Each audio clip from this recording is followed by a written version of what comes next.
नमस्कार विद्यार्थियों, मैं डॉक्टर पूर्णिमा उमेश, सहायक अध्यापिका, संत फिलोमिना कॉलेज मैसूर से आज आपके लिए लाई हूँ नाटक कबीरा कड़ा बाजार में।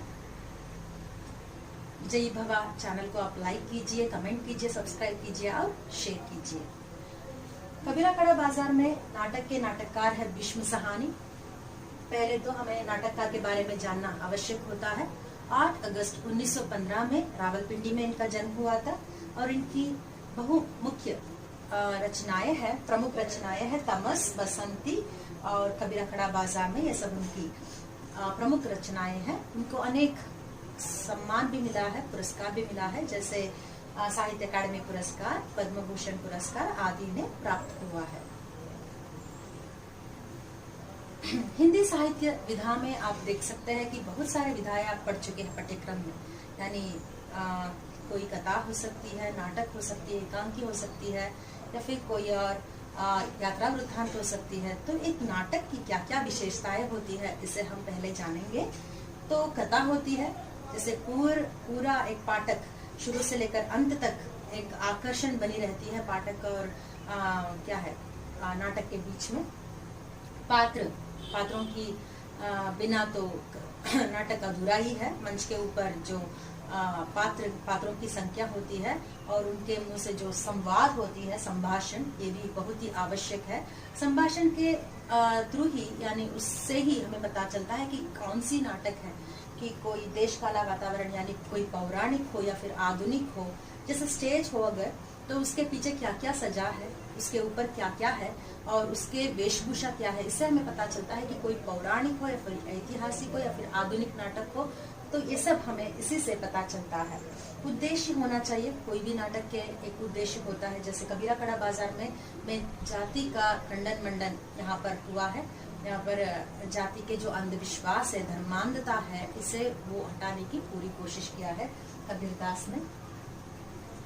और यहाँ पर भाषा शैली भी इम्पोर्टेंट है। जैसे यहाँ पर खड़ी बोली का इस्तेमाल हो चुका है और रुकड़ी भाषा का प्रयोग हुआ है कबीरदास के, क्योंकि आप जानते हैं कबीरदास अनपढ़ थे, फिर भी उनके ऊपर जो शोध कार्य हुआ है उससे हमें पता चलता है कि कबीरदास कितने महान हैं।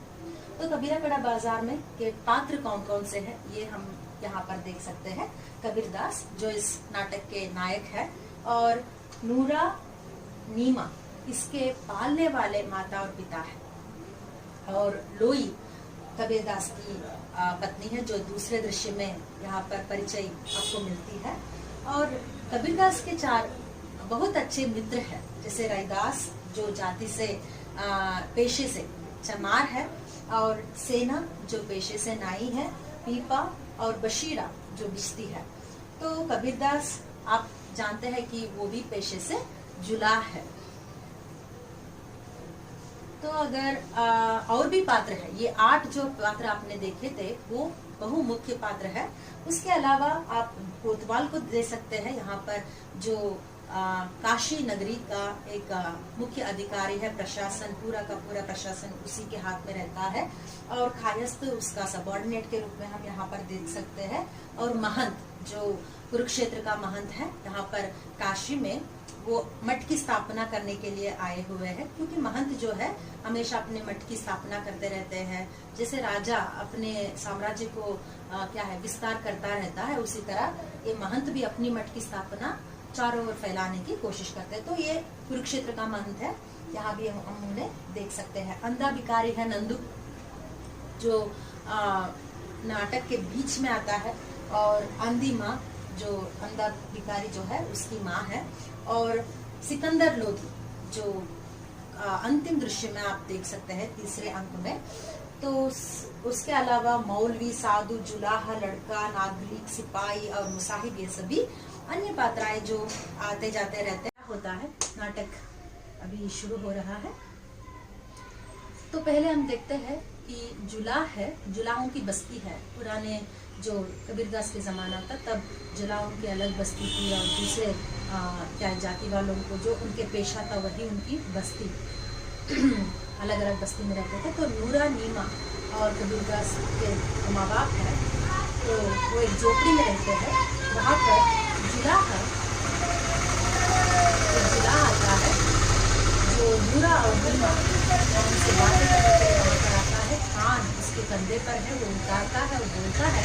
कि जो ये तान है, कपड़े का तान है, तो उतारने पर नूरा कहता है क्या ये तुम्हारा तान है, कुछ नहीं बिका, वापस लेकर आए। तो जुलाह कहता है मेरा नहीं, तुम्हारे बेटे का ही तान है। और तीनों के बातचीत में हमें पता चलता है कि कबीरदास एक आवारा लड़का है जो 3 बार घर से भागकर जंगलों में भाग चुका है, और वो कई बार उसे हाथ पाँव बांध कर रस्सी से उसे गंगा में भी फेंक चुकी है।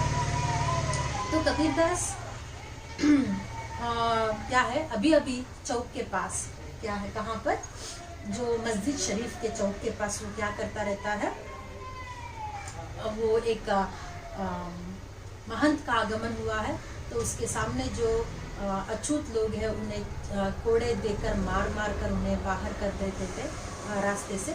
तो उस छोटे से लड़के को बचाने के लिए कबीरदास वहाँ पर कूद पड़ता है और उसे पकड़कर ले जाते हैं। तो ये समाचार जुलाहा नूरा और नीमा को बताता है। तो नूरा बहुत गुस्सा हो जाता है, वो कहता है किस सांप को तुम पालती रहे इतने दिन, और अपने अपने होते हैं और पराए पराए।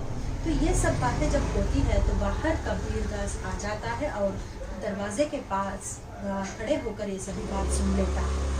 तो उसके बाद जुलाह कहता है उसका जल्दी से विवाह कर दो, वरना ये आपके काबू में नहीं आएगा। ऐसा कहकर वो मशवरा देकर वहाँ से चला जाता है। नूरा और नीमा में बातचीत होती है, अगर तू उसे न उठा लाती उस दिन तो आज मैं दूसरा विवाह कर लेता था। तो ये सभी बातें होता रहता है। तभी कबीरदास का प्रवेश वहाँ पर अंदर होता है। कबीरदास के आते ही माँ नीमा कहती है बेटा तुम्हारे लिए सत्तू बनाकर लाती हूँ, ऐसा कहकर जाती है। तो नूरा कहता है कि तुम्हारा तान कहाँ है, पूछता है। तब वो कहती है कबीरदास कहता है कि तान तो मेरे पास नहीं है, मैंने तो किसी जुल्हे के साथ में दे दिया था। तो कितना लापरवाही है, कब जिम्मेदारी तुम संभालेगा, ऐसा नूरा उसे पूछता है।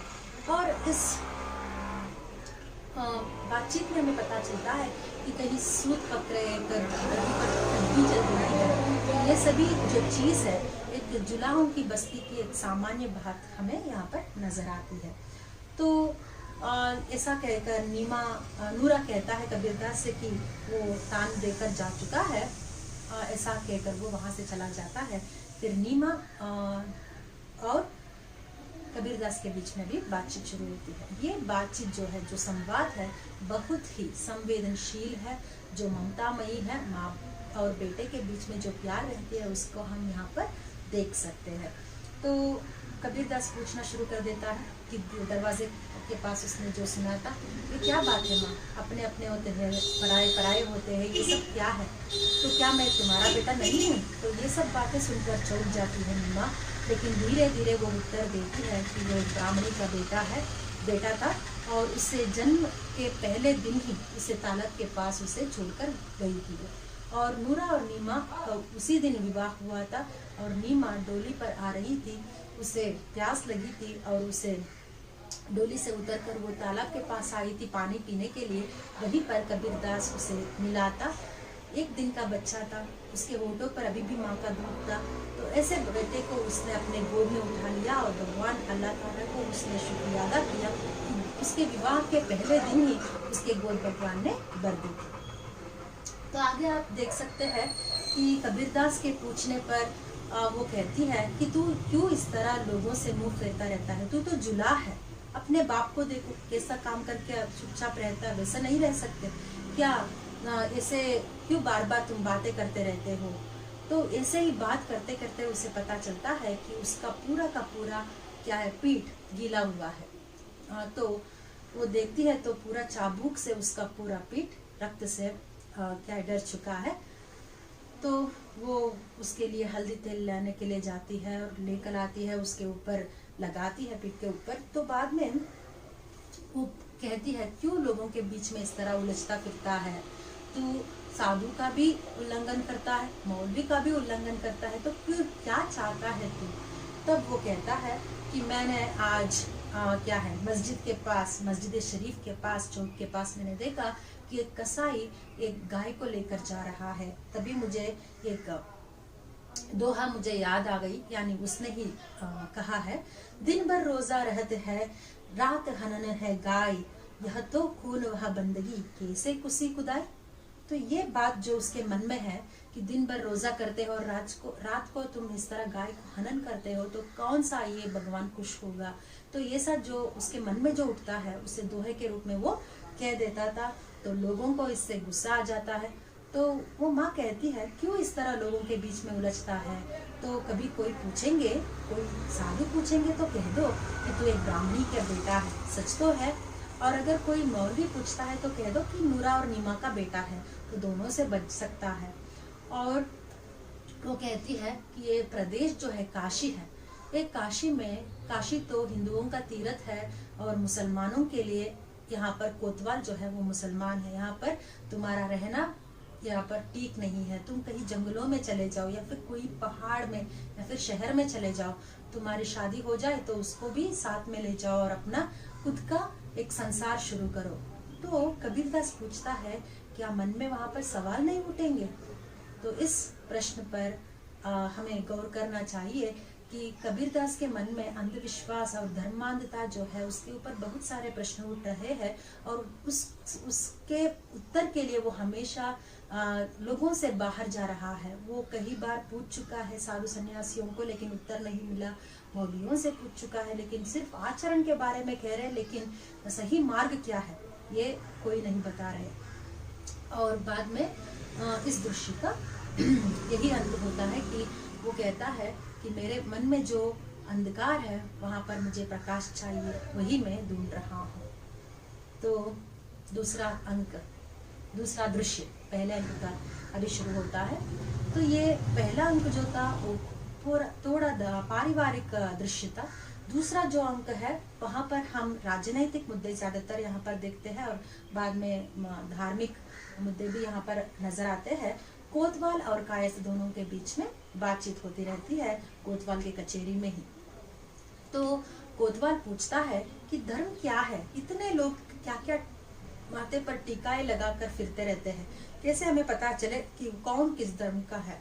तो कायस्थ उससे कहता है कि ये वैष्णव जो है वो चंदन के तिलक लगाते हैं, जो शैव है वो विभूति लगाते हैं, और जो क्या है भगवती देवी को उपासना करते हैं वो क्या है कुमकुम लगाते हैं या फिर रक्त से रोला भी वो लगाते हैं। तो इस तरह से अलग अलग ब्राह्मण के 108 जातियां हैं, उसके उपभेद है। तो कौन इन सबको क्या है ठीक करके हमें बता सकता है, ऐसा कोतवाल पूछता है। तो इसके बाद में प्रकृति को और भगवान को और आत्मा को मानने वाले ये सब अलग अलग क्या है 1 या फिर 2 या फिर 3 टीकाएं लगाते हैं, ये भी वो कहते हैं कायस्थ। उसके बाद महंत का आगमन के बारे में हमें उसे पता चलता है कोतवाल को। तो महंत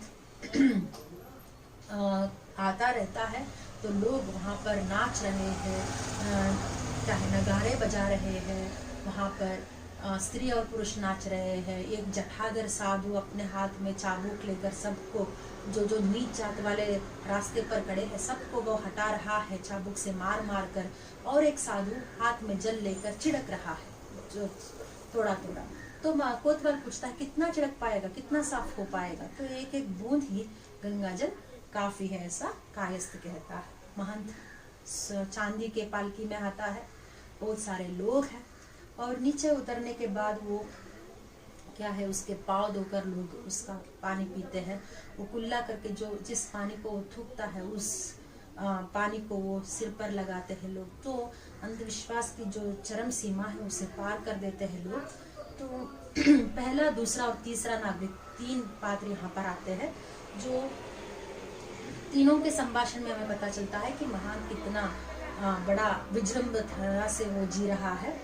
और पालकी भी सोने की है और थाली भी उसके पास सोने की है जहाँ पर वो खाना खाता है, और 100 हाथी उसके मठ में है। और एक लड़का जब ये चाबुक चला रहा था साधु, तब एक लड़का बीच में आ जाता है उस लड़के को चाबुक से जोर जोर से मारने के लिए वो क्या है तैयार हो जाता है साधु।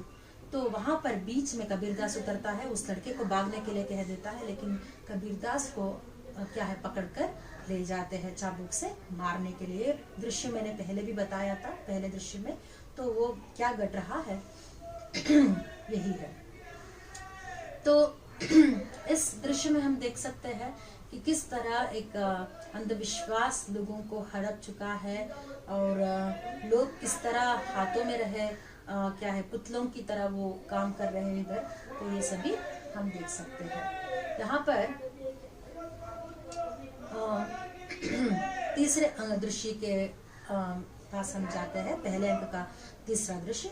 यहाँ पर कोतवाल, महंत, मौलवी, शेख और ये सभी लोग जो है वो बातें करते रहे हैं। कोतवाल कह रहा है कि महंत के पास आया है, तो महंत आया हुआ है तो ये बड़ी सौभाग्य की बात है, लेकिन महंत कुछ उसके एक सिफारिश लेकर आया है। महंत कहता है कि राजा ने हमें तो एक इजाजत दे दी है यहाँ पर मठ स्थापना करने के लिए, कोई बात नहीं, लेकिन मठ का एन सामने जो एक नीच लोगों की एक बस्ती है उसे आपको वहाँ पर लोगों को खाली करवाना है। इसके बारे में बातचीत करते रहते हैं, इसके लिए थोड़ा रिश्वत भी देता है। उसके बाद मौलवी का प्रवेश होता है। मौलवी कहता है कि आजकल कबीरदास की जो आवाज है वो ज्यादा हो रही है, उसकी हरकतें ज्यादा हो रही है, मैं तंग आ चुका हूँ। आप कोतवाल मुसलमान है फिर भी इतना हिम्मत है उसे, आपको उसका कुछ ना कुछ करना ही पड़ेगा। और शेख भी आता है बीच में। तो महंत ये सभी बातें बोलकर वहां से चला जाता है, मौलवी भी चला जाता है, कोतवाल रहता है और मुसाहिब रहता है वहां पर। और बाहर एक अंधा भिखारी जा रहा है जिसका नाम नंदू है। वो कबीरदास का एक गाना गाकर जा रहा है, उसका जो दोहा है उसे गाकर जा रहा है। तो अभी अभी मौलवी से उसने सुना था कि कबीरदास की क्या क्या विचार है। तो कबीरदास की दोहे सुनकर उसे बुलाया जाता है। तो क्या तू कबीर है, ऐसा पूछता है। तो नंदू कहता है कि मैं कबीर नहीं, मैं तो उसका गाना गा रहा हूँ। उसने वो मेरे घर आया था और उसने एक बार ये गाना सुनाया था, तो मैं यही गाकर भीख मांगता हूँ। तो उसे एक अशरफी दिया जाता है तोहफे के रूप में, गाने के लिए दोबारा गाया जाता है और उसे जाने के लिए तो कह देता है। लेकिन बाद में कोतवाल के मन में एक विचार आता है कि क्यों हम इसे छोड़े, कबीरदास का गाना गा रहा है तो हमने इसे छोड़ दिया तो लोगों के दिल में क्या है एक खौफ नहीं रहेगा कबीरदास के बारे में। तो उसने चौबेदार को बुलाया, उसको 5 कोड़े मारने की हुकूमत दे दी। चौबेदार जाता है, कुछ क्षणों में वापस आता है और कहता है कि 4थे कोड़े में ही वो नंदू अंधा भिखारी मर गया है। कोतवाल इसका पश्चाताप नहीं करता, वो कहता है कि इसका जो शव है उसे पूरे काशी में लेकर जुलूस की तरह ले जाओ और सबको पता चले कि जो जो कबीरदास की गाना गाएगा और कोतवाल से दुश्मनी मोड़ लेगा उसका यही हाल होगा। तो ये दृश्य यहाँ पर खत्म होता है। यहाँ पर हम देख सकते हैं कि राजनीतिक मुद्दे कैसी है और यहाँ पर जो क्या है भीख मांगने वाला इंसान के ऊपर भी दया नहीं है। लोग सभी चीज़ों को अपने राजनीतिक रंग डालने की कोशिश कर रहे हैं। तो एक क्या है मासूम इंसान की जान गई है। तो अभी 4थे दृश्य के ऊपर हम जाएंगे। पहले अंक की 4थे दृश्य पर यहाँ पर कबीरदास और रैदास सेना ये तीनों बातें करते रहते हैं कि क्या है। कबीरदास कहता है रैदास तुम मेरे घर आए थे लेकिन माँ ने मुझे बताया नहीं। लेकिन रैदास कहता है अगर तुम मेरे घर आ जाओ तो मेरा बाप मैं अंदर रहता हूँ तो भी तुम्हें घर नहीं, रैदास घर में नहीं, ऐसा बोलकर वापस भेज देता है। तो ऐसे हवारे है तो ऐसा ही हाल होगा। ऐसे बातें कर रहे थे तभी अंधी माँ की वहां पर आती है और सेना जुलूस को लेकर आए हुए लोगों का विचार कबीरदास तक पहुंचाता है। तो कबीरदास को बहुत बुरा लगता है कि उसी का गाना गाते हुए नंदू का ऐसा हाल हुआ है। अंधी माँ तो रो रो कर ऐसा हाल हो जाती है उसकी कि वो कह रही थी कि एक भी पैसा नहीं मिलता था। जब से कबीरदास का गाना गा रहा हूँ माँ इतना पैसा मिल रहा है, इतने दवसदानी घर आ रहे हैं, ऐसा वो बोल रहा था। तो इतनी सी चीट सी जान थी उसकी, कैसे उनका मन आया उसे मारने के लिए और कितना दर्द सहता रहता वो जब वो उसे मार रहे थे। ये सब बातें उसे कहती है कबीरदास को। और कुछ भी कमी हो तो मुझे पूछ लीजिए माँ, ऐसा कबीरदास भी बोलते हैं। और पीपा उसे अंधी माँ को लेकर वापस उसके घर छोड़ने के लिए जाते हैं। तो चौथे दृश्य में हम एक क्या है, उत्कृष्टता की एक परम सीमा को हम यहाँ पर देख सकते हैं कि कैसे एक अंधी माँ की वेदना क्या है। नंदू चला गया तो उसके आगे क्या होगा।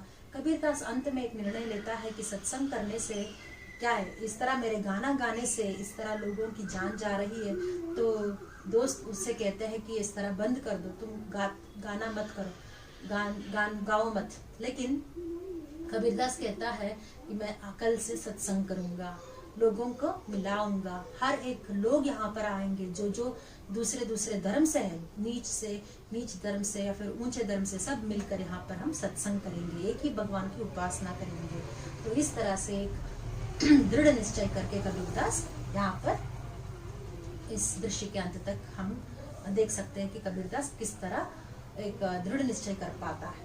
पहले अंक के 5वां दृश्य, लास्ट दृश्य है इस अंक का, यानी और 2 अंक है। इस पर हम देख सकते हैं कि एक इंसान है, एक भक्त है, और बशीरा और सेना, ये तीनों पहले बैठे हुए हैं बैठक में, सत्संग में बातें कर रहे हैं कि सत्संग कहाँ होगा। आपको पता है कि ये गंगा के तट पर जो है वहां पर सत्संग हो रहा है। तो कबीरदास कहता है, रैदास भी वहां पर है। पहले बशीरा और सेना के बीच में बातचीत होता है।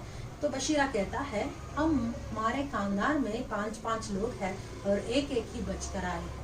तो सविस्तार पूछने पर वो कहता है उसका परदादा जो था वो तुगलक बादशाह के जो सत्संग कालीन में वो जी रहा था, और दिल्ली से दौलताबाद आते आते 2 लोग मर गए, और दौलताबाद से वापस दिल्ली में आते आते और 2 लोग मर गए, और सिर्फ बचे एक वो थे उसके परदादा। उसके बाद में उसके दादा थे कौन, 5। उसमें से तैमूर लंद ने उस मन में दिल्ली में एक समरकंद में एक मस्जिद बनाने की सोची। तो वहां पर समरकंद में मस्जिद बनाने के लिए दिल्ली से लोगों को वो लेने के लिए आए थे। तो वहां पर 3 लोगों तो जाते जाते मर गए, और एक को वो ढूंढ कर निकाले, वो भी मर गया था, और बचे सिर्फ एक। और उसके पिताजी के बशीरा के पिताजी और उसके जो भाई है वो 5 थे।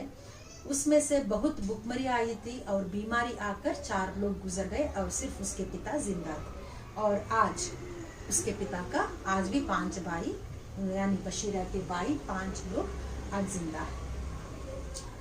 तो इसके बाद हमें पता चलता है कबीरदास अपने गुरु रामानंद को चुन चुका है, और उसी को वो गुरु मानता है। जब ये काशी नगरी में आए थे तब ये स्नान कर रहे थे गंगा में, तो उस तट में जाते हुए जब सीढ़ियों से उतर रहे थे, उस सीढ़ियों के बीच में कबीरदास ने अपना हाथ रख दिया था। जब उसका पैर उसके हाथों को छू लिया था, तभी ये उसका अपना गुरु मानता है। और अंधी माँ भी आती है सत्संग करने के लिए, और भक्त आता है, यानी भक्त है बहुत सारे सत्संग करने के लिए बैठे हैं। कबीरदास के दोहे जो है वो गा रहे हैं सभी। तो भक्त पूछता है, कबीरदास मैं किस ओर मुंह करके बैठूं, कहाँ पर भगवान है मुझे बताओ। तो कबीरदास कहता है, तुम्हें हर जगह पर भगवान नजर आता है, और हर एक इंसान के मन में भगवान है, तुम्हें देखने की नजरिया होनी चाहिए। तो वो भक्त कबीरदास की ओर मुंह करके हाथ जोड़कर वहां पर वो सत्संग यानी गाना गाना शुरू कर देता है। तो इतना अच्छा माहौल है, बीच में एक लड़का आ जाता है, वो कहता है कि कबीरदास चलो, तुम्हारा झोपड़ी जल चुका है। किसने जलाया? कोतवाल के आदमियों ने। जैसे ये सत्संग कर रहा है तो ये उसने कहा था किस कबीरदास के गाना किसी को नहीं गाना है, लेकिन अभी कबीरदास यहाँ पर सत्संग कर रहा है तो उसका झोपड़ी जला दिया है। तो पहले कबीरदास पूछता है, माँ बाप तो ठीक है? हाँ ठीक है, लेकिन जो नूरा है उसके दोनों हाथ जल गए हैं, क्योंकि वो क्या है सूत और जो उसके सामान थे कड्डी थे उसे घर से बाहर निकालने की कोशिश कर रहा था, तभी उसके दोनों हाथ जल चुके हैं। सब लोग कहते हैं सत्संग बंद कर दो, तुम्हारे घर का सर्वनाश हो गया है, अभी और क्या चाहिए। लेकिन कबीरदास कहता है नहीं, मैं जो कर रहा हूँ वो सही है, मैं इसे नहीं रोकूंगा। अभी ये दृश्य भी समाप्त होता है। इस दृश्य में हम देख सकते हैं कि धार्मिक परिदृश्य है, एक सभी चीज एक ही है, सभी का भगवान एक ही है, ऐसा कहने की एक कोशिश कबीरदास कह रहा है। और बीच में लड़का आकर ये संदेश सुनाता है कि क्या हुआ है। तो इसके बाद दूसरे अंक के पहला दृश्य है। यहाँ पर हम देख सकते हैं कि साधु और रैदास के बीच में बातचीत होती रहती है, और पीपा, बशीरा, मौलवी कबीरदास, सेना, ये सभी वहां पर आते हैं। और साधु से दुश्मनी मोड़ लिया है। क्या है, कबीरदास के दोस्तों ने वो पूछ रहे थे कि भक्ति क्या है, कैसे हम भगवान को हासिल कर सकते हैं। तभी तरह तरह से वो कहते हैं कि भगवान की पूजा अर्चना करना चाहिए, ऐसा करना। तो लेकिन ये अछूतों को तो मंदिर जाना भी मना है। तो वो कहता है शास्त्र पढ़ो, वेद पढ़ो, वेद पढ़ने से तुम क्या है मोक्ष पा सकते हो। लेकिन अछूत वेद भी नहीं पढ़ सकते, क्योंकि वो वेद किताब जो है उसे हाथ भी नहीं लगा सकते। तो क्या आपने देखा है, क्या आपने मोक्ष पाया है, क्या आपने कभी भगवान को देखा है? जब आपने ही नहीं देखा तो दूसरों को क्या आप उपदेश दे रहे हैं, ऐसा कबीरदास उन्हें कहता है। तो हमें बाद में पता चलता है कि कबीरदास उसकी माँ को बहुत उसके महत्व के बारे में कह रहा है कि इतनी चीड़ सी जान है उसकी, किसके, उसकी माँ की, उसका देह कितना दुर्लभ है, फिर भी बेटे के ऊपर कितना भी तूफान की तरह समस्या आ जाए फिर भी वो उसे ठीक करने की पूरी कोशिश करती रहती है। तो इसके बारे में भी हमें पता चलता है। और साधु के बीच में बातचीत करते वक्त ये दोहा भी हमें देखने को मिलता है।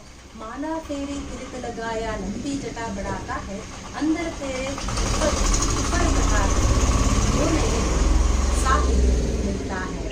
तो साहब वो नहीं मिलता, साहब यानी कौन? भगवान। माला लगाकर, तिलक लगाकर और जटा जैसे क्या है लंबी जटा छोड़ने से भगवान तुम्हें नहीं मिल सकता।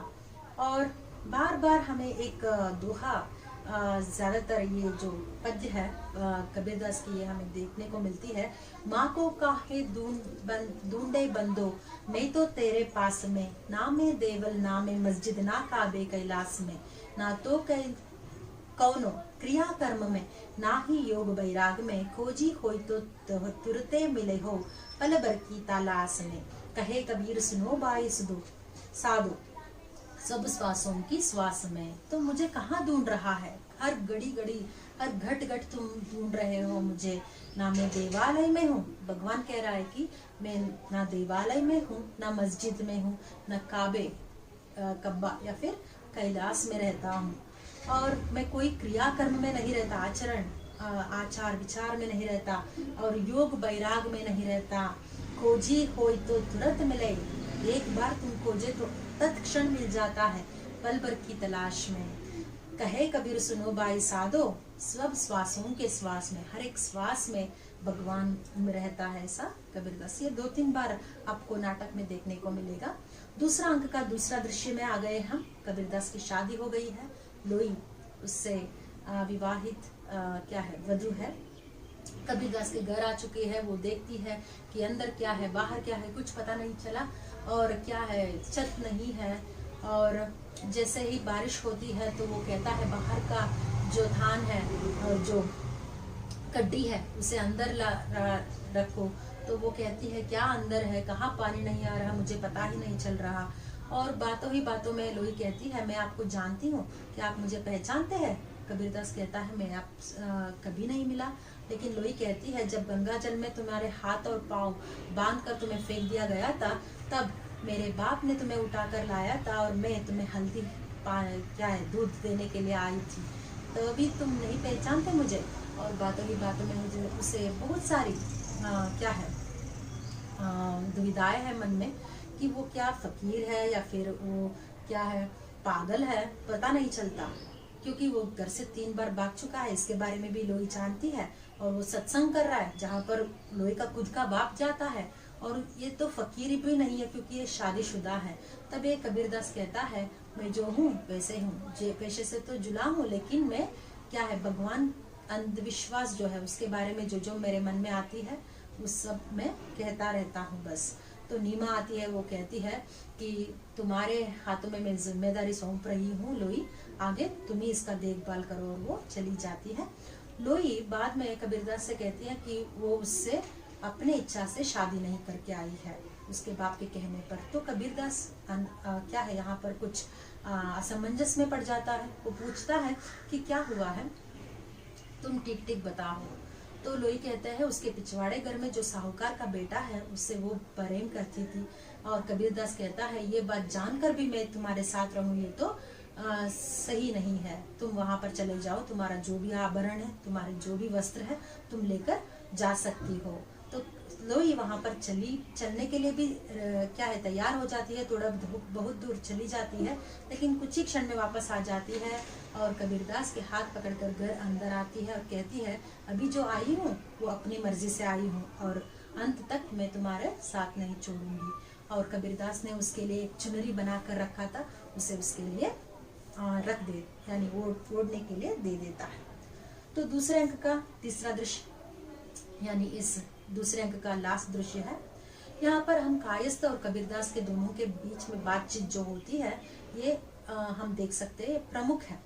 कबीरदास की जो कविता है, जो वो कहता रहता है, जो दोहे आप कहते हैं, वो उसके बारे में थोड़ा असमंजस कायस्थ यहाँ पर उसका विषय है कि आपके काव्य में प्रतिभा है, लेकिन गलियों में फिरने वाली क्या है प्रतिभा नहीं होना चाहिए, और आपकी कविता में लक्षण नहीं है, भाषा रुकड़ी रुकड़ी है, राजस्थानी, पंजाबी और ये सभी भाषाएं यहाँ पर मिश्रित है, और छंद नहीं है, छंदबद्ध नहीं है, व्याकरण शुद्ध नहीं है, तुम्हारी जो पद्य है, काव्य है, और खंडन मंडन करते फिरते हो। कौन कवि खंडन मंडन करता फिरता है? कवि तो अपने मन में रहे सौंदर्य को छापता है, और बोलचाल की कविता नहीं होनी चाहिए, कविता की साहित्यिक भाषा होनी चाहिए, ये सब वो कहता है। और वो कहता है अगर तुम मान जाओ तो मैं तुम्हें राज कवि भी बना देता हूँ, और मेरे अंदर भी बहुत सारी प्रतिभा है जो बचपन में मैं बहुत बार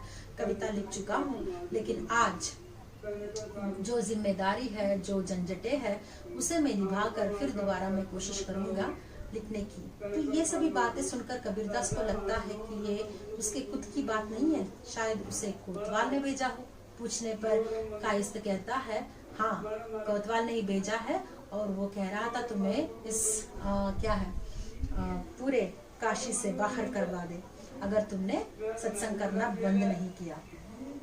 तो बाद में सेना, रैदास, बशीरा और कोतवाल भी आ जाते हैं। कोतवाल कहता है कि तुम्हें सत्संग छोड़ना होगा और तुम्हें काशी से बाहर रहना होगा। तो जब यह आदेश कहता रहता है तब तक अधिकारी 1 और 2 आ जाते हैं और एक संदेश लेकर आते हैं कि सिकंदर लोदी आया हुआ है और वो कबीरदास से मिलना चाहता है। तो ये बात एक आश्चर्यजनक बात है कोतवाल के लिए, जो दंड देने के लिए तैयार था अभी उसकी आदर सत्कार करना शुरू कर देता है। कहता है कि कबीरदास के सत्संग में जो बैठते हैं और कबीरदास के जो दोस्त है उन सभी लोगों के लिए कहीं भी क्या है खाने की व्यवस्था की कमी नहीं होना चाहिए, और जो सिकंदर के लोग आ रहे हैं उनके भी खाने का व्यवस्था होना चाहिए। तो लास्ट अंक में लास्ट दृश्य में हम पहुंच गए। तो लास्ट यानी कबीरदास अभी सत्संग करना शुरू कर दिया है। सत्संग के साथ आज भंडारे का आयोजन भी कर चुका है। भंडारा यानी खाने की व्यवस्था भी है। बहुत सारे लोग आए हुए हैं वहाँ पर, घर के लोग यानी लोई है और नीमा और नूरा भी आया हुआ है। बाहर तो बड़बड़ाता है लेकिन अंदर से वो कबीरदास से बहुत प्रेम करता है। और रैदास, सेना, बशीरा सभी बहुत बड़े आयोजन करने के लिए सभी बैठे हैं। वो बैठ जाते हैं एक तरफ क्या है सत्संग करने के लिए रास्ते के बाजू में। तो वहां पर जैसे ही वो बैठ जाते हैं तब सिकंदर लोदी का आगमन हो जाता है मंच के ऊपर। तो सिकंदर लोधी पालकी से उतरता है, एक बड़े से आसन पर बैठ जाता है और वो पूछता है कौन कबीरदास है? तो यही है कबीरदास जो रास्ते के किनारे पर बैठा है, तो ये तो भिखमंगा लग रहा है और फटे कपड़े। तो कबीरदास कहता है नहीं, हम जुलाओं की यही बात है कि हम चितड़ों में जी जाते हैं, लेकिन किसान से लेकर गरीब से लेकर बड़े बड़े सिकंदर को भी हम सजाने के लिए कपड़े तैयार करते रहते हैं। तो ऐसी अच्छी अच्छी बातें हमेशा कबीरदास के मुंह से हमें सुनने को मिलती है।